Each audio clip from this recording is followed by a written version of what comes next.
북한의 인권 침해를 비판하고 북한 인권 개선을 촉구하는 내용의 북한 인권 결의안이 6월 20일 유엔에서 통과됐습니다.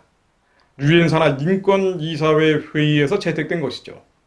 그런데요, 한국은 지난해에 이어서 올해도 공동 제안국에서 빠졌습니다. 자유, 인권, 법치, 민주주의와 같은 국제사회의 보편적 흐름에 거스르는 행동이죠. 또한 같은 동족의 아픔에 외면하는 행동입니다. 제43차 유엔 인권이사회는 이날 북한 인권 결의안을 표결 없이 컨센서스, 그러니까 합의 채택 방식으로 통과시켰다고 밝혔습니다. 결의안은 북한에서 오랜 기간 동안 조직적이고 광범위하며 중대한 인권 침해가 진행되고 있다고 지적했습니다. 또 인권 유린 책임자를 국제 형사재판소에 붙이도록 권고하는 내용도 담겨 있죠. 이 권고한 대로라면 김정은은 국제 형사재판소에 넘겨져 처벌돼야 될 인물입니다. 유엔 인권이사회는 2003년부터 지난해까지 17년 연속 결의안을 채택해 왔는데요. 한국은 2009년부터 공동제안국으로 참여를 했지만 지난해 11년 만에 빠져버렸죠. 그리고 올해도 이름을 올리지 않은 것입니다. 공동제안국에는 유럽연합과 함께 결의안 채택을 주도하고 안건에 대한 입장을 내도록 되어 있습니다. 이 모든 것을 한국은 지난해에 이어 올해도 빠져버린 것이죠.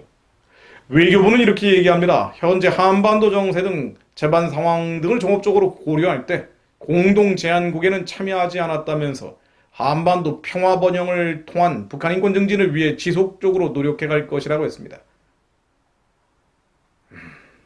화나는 얘기인데요.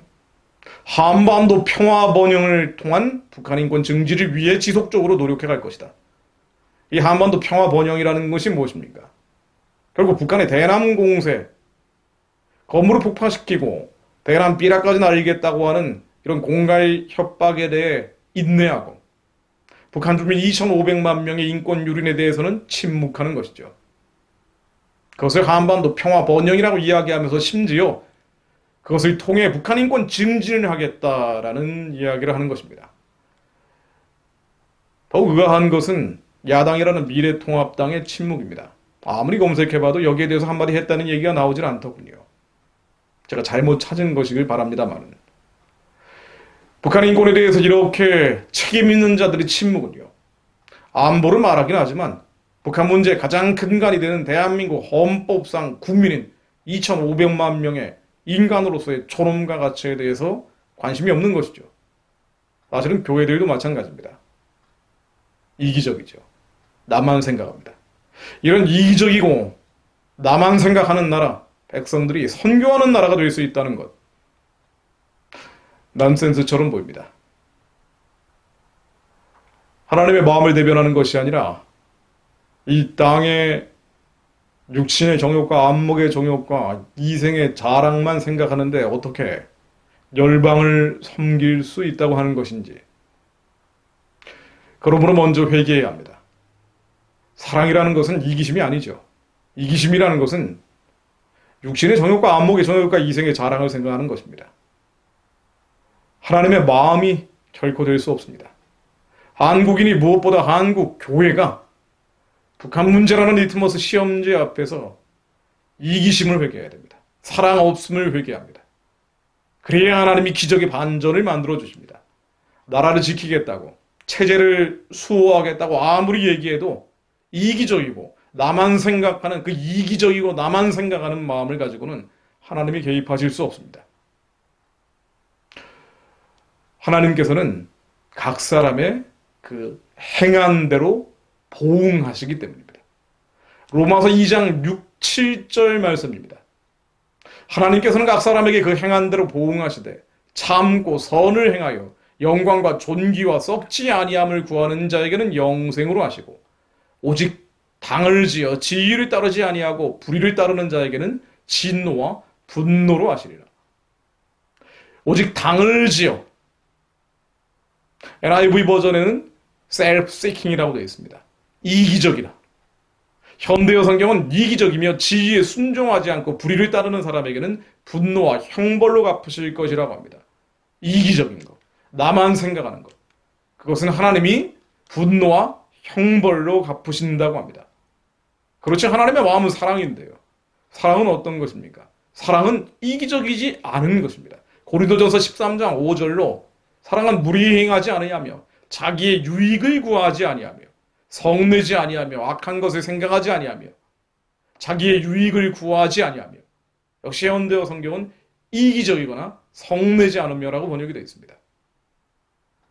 영어 성경도 It is not self-seeking이라고 되어 있죠. 킹 제임스 버전 역시 마찬가지죠. Seek not her own이라고 되어 있습니다. 이기적이지 않은 것. 그것이 바로 사랑입니다. 하나님의 마음은 사랑이기에 이기적이지 않죠.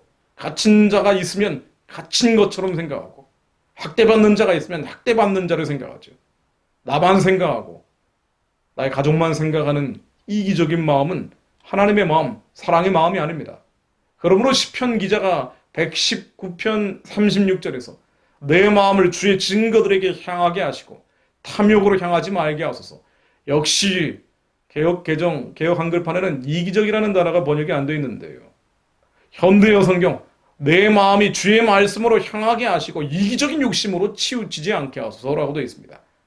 영어는 역시 selfish gain, 이기적인 마음을 쫓지 않게 해달라고 되어 있죠. 헬라어 원역도 마찬가지입니다. 이기적인 욕심으로 치우치지 않게 하소서. 하나님의 마음은 사랑이기에 하나님 내 마음이 주의 말씀을 향하게 하시고 바로 이 사랑을 향하게 하시고 이기적인 욕심으로 치우치지 않게 하소서. 그런데 이렇게 이기적인 나라와 이기적인 백성들이 어떻게 제사장 나라가 됩니까? 그러므로 우리는 회개해야 됩니다. 정부가 뭐라고 얘기해도 돌이키겠습니까? 이런 행태뿐 아니라 이 행태에 대해서 침묵하고 방관하고 외면하고 있는 그리스도인들이 회개해야 합니다. 우리는 보이지 않는 하나님을 무시해버리지만 보이지 않는 것이 세상을 지배하기 때문입니다. 코로나가 보이나요? 우한폐렴이 보이나요? 보이지 않는 것들이 세상을 뒤집어버린 것처럼 보이지 않는 하나님의 말씀이 세상을 지배합니다.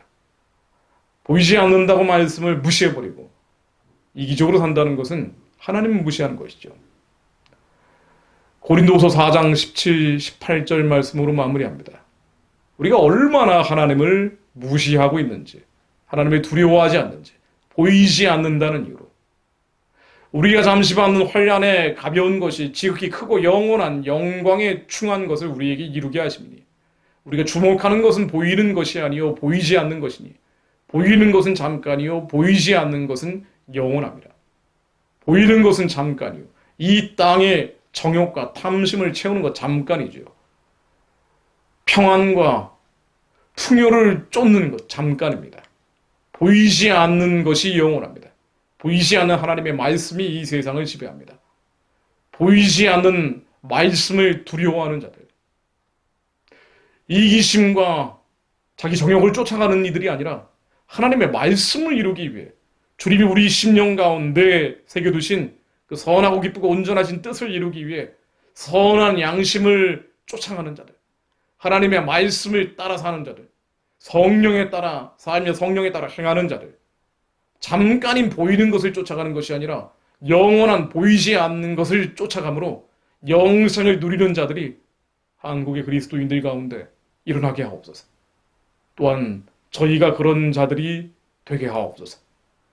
우리의 이기심을 주님 회개합니다. 예수 그리스도의 보배로운 피로 깨끗게 하시어